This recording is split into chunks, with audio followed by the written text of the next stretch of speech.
urabona ko ari umuriro. Mumeze mute na Feredina mu rugo rushya, umuryango umeze mute? amahoro turashima Imana. Ndagushimira cyane ko wemeye ko tuvugana. Ushobora no kuba utari mu Rwanda. Mbona abantu benshi iyo bigeze ku kwa Buki bahita bafata za rutema ikirere bagatembera isi, bakajya kuganira cyangwa se kuyirira ahantu hatandukanye.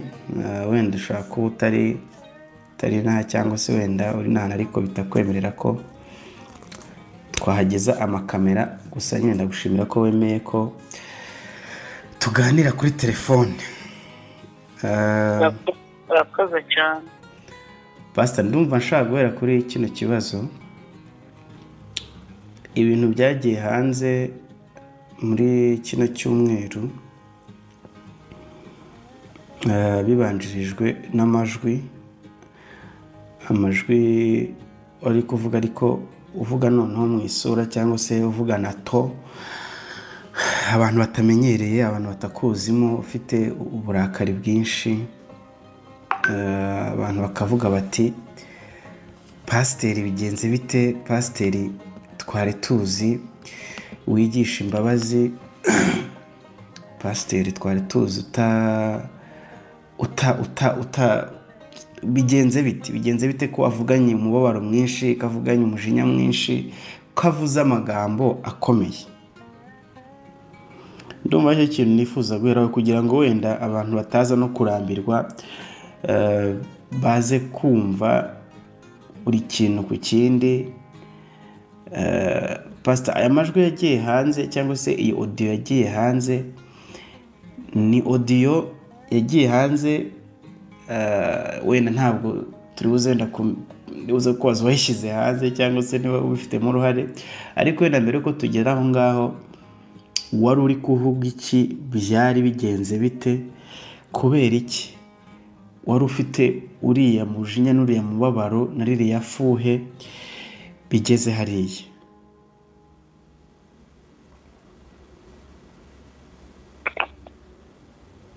ndacyategereje, ndacyari gutekereza ku kibazo cyawe. Mode yagiye hanze ku cyo wari ufite umujinya.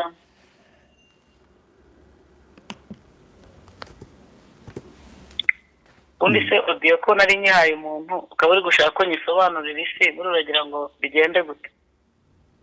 Oya, nuko nyine isi yose ubu ngubu iyifite, kandi ubu natwe turi kukubaza, n'undi turi kwibaza ikibazo n'abantu bose bibaza. Ntabwo ari itegeko ngo ngire icyo mvuga biri kumvugwaho.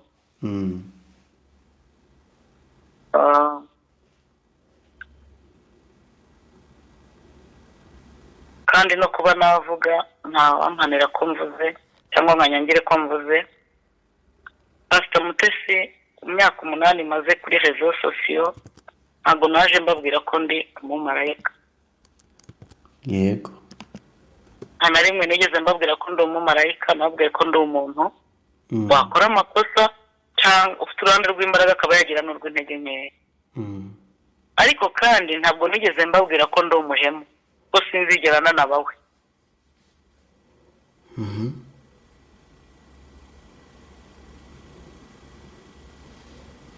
Icyambere, abantu mwese mwumvishe biriya bintu mukababara, mbasabye imbabazi. Yego.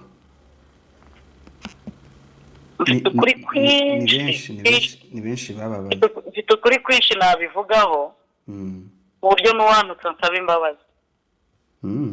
Ariko mu rwego rwo kugira ngo mposhe ibiriho, nzi ukuri kwabyo n'Imana ikabiza ukuri kwabyo, nsabye imbabazi umuntu wese wumvishe iriya audio. Umubyeyi iyo atombotse aratomboka, kandi si ubwa mbere mwumvishe umubyeyi atombotse agatuka umwana, kandi bugacye ajya kubaza ngo umwana wanjye ari hehe. Kandi ikintu kimbabaje nuko biriya bintu ari ibintu byo mu mwaka ushize, n'ibintu byari byararangiye. Nabo muri kuvuga bavuganaga neza, ahubwo umuntu wabizi ni kwa 11 umuntu wabizanye ubu ntabwo nzi icyo yari agamije. So rero ntabwo Satani yajya atera intero ngo nanjye njye gushyiraho inyikirizo. icyo mbabwiye cyo yaba abakunzi banjye abanyuze Asiya nta kibazo afite muri social media n'uriya Steven umuntu nyirizina ushakishwa ugambanirwa ni Pastor Mutesi. Niba umuntu afata ibintu by'umwaka ushize akabizana uyu munsi akabigira bishya akanabingerekaho kugira ngo anyangishe rubanda, abantu bakantuka, abandi bagaporomoka, abandi bakavuga, abandi bakiruka, no kuvuga ngo wakoze iki kintu we yageze ku cyo yashakaga kugeraho, ariko ndamwibutsa ko yakigezeho igice gute we yararimbye aravuga ngo maze igihe mbwira abantu ko Imana ikizuruka.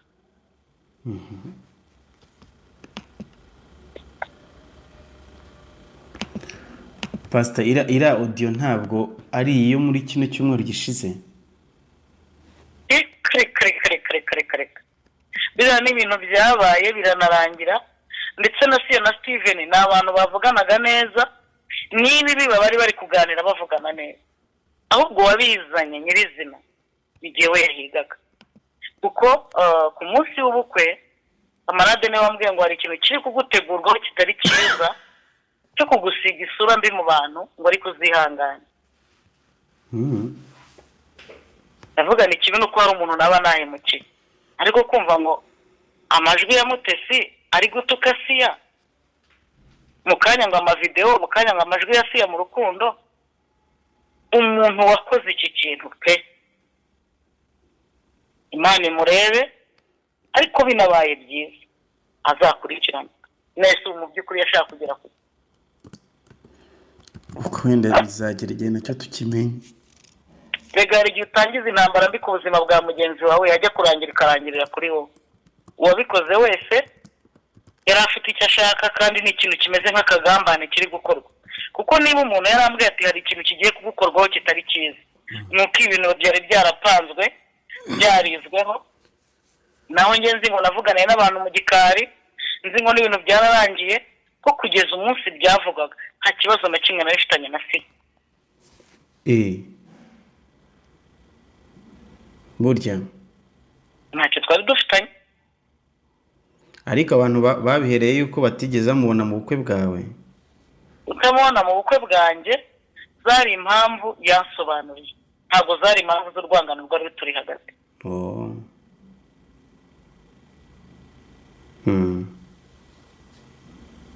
N'uwagerageje urabona ko byapanzwe, none bagerageje kubimbaza mbereka n'ama message twandikiranye, mbereka ko yanantwerereye, ndanabwana ubwo n'ubugome bwanyu buri hagati yanyu bamuri kunzanira, nta kibazo mfitanye na Asiya.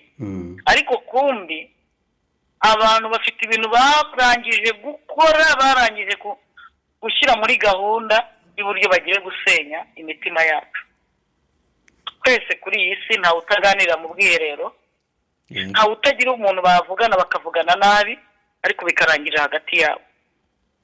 Ibi bintu byari byaranarangiye, uwagiye kubizana akabihindura bishya, Imana imurebe kandi mubabare.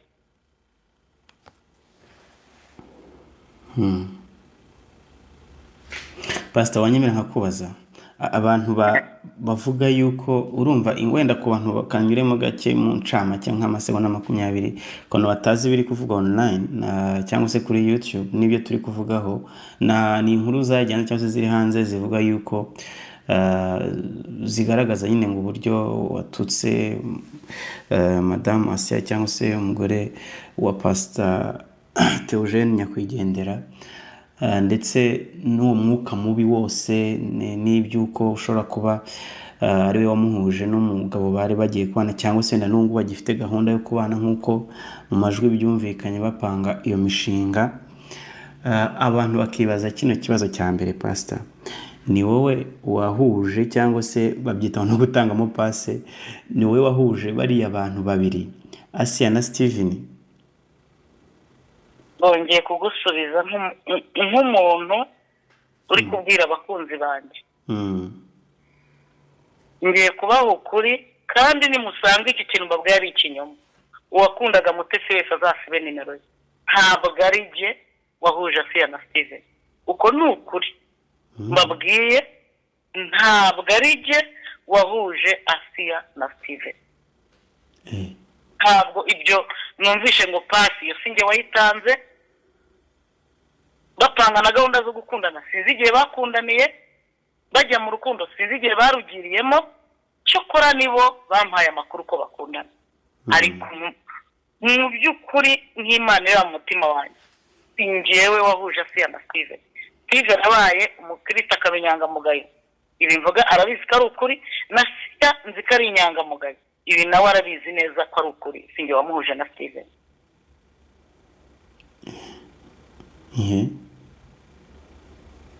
Steven yambwiraga ko hari umwana wa Asiya ashaka kwa Dr. ari mu Rwanda ariko anyereka ko avugana na Asiya aganira na Asiya anambwira ko yagiye kumusura. Bavuganye ko arajya kumusura. Arambwira ati ko ari wowe uzi kwa Asiya wamperekeje. Ikintu cya mbere nakoze ni ikintu nahise mbibwira umugore wa Steven. Ubwo bari bakiri kumwe bataratandukana? Bari batarakora divorce nahise mbibwira Dodo. Na mwana Steven ari kunsaba ko ngirane muherekeza kwa Asiya. Dodo arambwira ngo nta kibazo nanjye yari yabimbwiye. Ndangije tujyana yeye kwa Asiya. Numvise ko ashaka kwadubuta umwana, numva ari nk'amahirwe mugenzi wanjye agize, ndamuherekeza. Tugerayo tunagiriye byiza turasenga, turaganira, turataha. Inkuru y'uko bakundana cyangwa bakundanye ni inkuru yabaye inshyashya mu matwi yanjye, kuko bose uwabimbwiye barabizi ko bose bakibimbwira ntabyumvise. Yaba Steven akibimbwira naramubwiye Steven wasubiranye n'umugore wawe Dodo ko ukimukunda ko mbona ugikunda Dodo waretse Asiya ukajya kubana na Dodo. Asiya nawe abimbwiye ndamubwira nti Asiya uyu mugabo ubona atandukanye n'abagore basi waraganiriye umenya ikibazo agirana nawe badamu mva uzagishobora. Ni ijambo rimwe aransubiza ngo nabonye ari umwana mwiza ariwe bashobora kumunanira. Ndamubaza ni se ADPR bizasoboka? Ambwira ko ADPR atari izajyana umuntu mu ijuru. Bitamvuga ngo amahitamo y'umuntu yubahwe. Ikibazo naje kugira kinakomeye, yaba Dodo twagiranye ikibazo, yaba Steven twagiranye ikibazo, yaba Asiya twagiranye ikibazo. Steven ubwo mujyanye ikibazo? Dodo aziko narangiye Steven umugore. Umugore nari ngiye wamurangiye Asiya. Yego. Steven nawe ageze kwa Asiya aramubwira ati Mutesi ari kukumbuza. Asiya ati se ko nanjye ari kukumbuza akambaza ngo umugabo ngo gutya na gutya utandukanye n'abagore. Ati nanjye yarambwiye ngo ndagushaka wiki ngo ndabona utodo ngo nasubiranye na Dodo. Dodo nawe kuko atarafite umuha makuru nawe ahari ngo akumva ko ari nge wajyanye Steven kwande kwa Asiya. Ndagenda ngo hagati y'abantu batatu buri wese akandeba nabi, ariko nkomeza kuganira nabo. Gusa Dodo naramubwiye ni Dodo uri umukobwa wanjye, ubu nafata umugore nita umukobwa wanjye nkajya no gufata undi nita umukobwa wanjye, umwe nkamusenyesha urugo rw'undi. Uzabaza umugabo wawe sijye wamurangiye Asiya. Kandi Asiya ni mukuru, ntabwo ari umuntu wo kurangirwa abagabo, afite kwihitiramo. Noneho muri icyo gihe nibwo Asiya yambwiraga ko ari mu rukundo.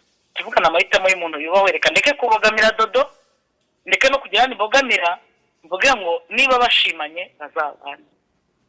Ariko ndabara barambwira ati Asiya mufitanye ikibazo cy'uko babwiye uriya mugabo ngo namureka asubirane n'umugore we. Ariko ku minsi igenda yicuma, iyo ifite n'umuntu mugira ibyo mupfa mukagira ibyo muhuriraho mukagira n'ibyo murangiza.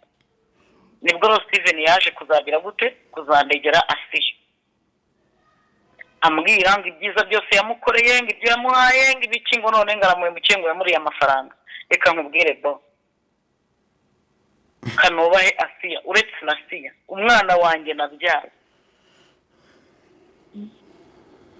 umwana wanjye nabyaye ntabwo natorera igihe cyose afashe umutima w'umuntu akawukinisha, agafata ibyoya by'umuntu akamurya amafaranga, akamurya umutima, akamubesha urukundo. Hirya ya biriya bitutsi mwumvishe arubona akuye mu nda nashyiraho n'inkoni. Iki gihe cyarageze mpura na Asiya arambwira ati mami bya bintu nabonye ntabivamo.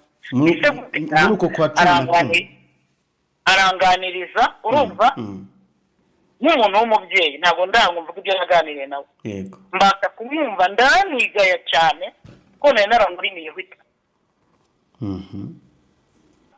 kugirana ibibazo na siye ko uko bahuye neza bagomba gutandukana neza ariko hatarimo ibitutsi hatarimo kwandagazanya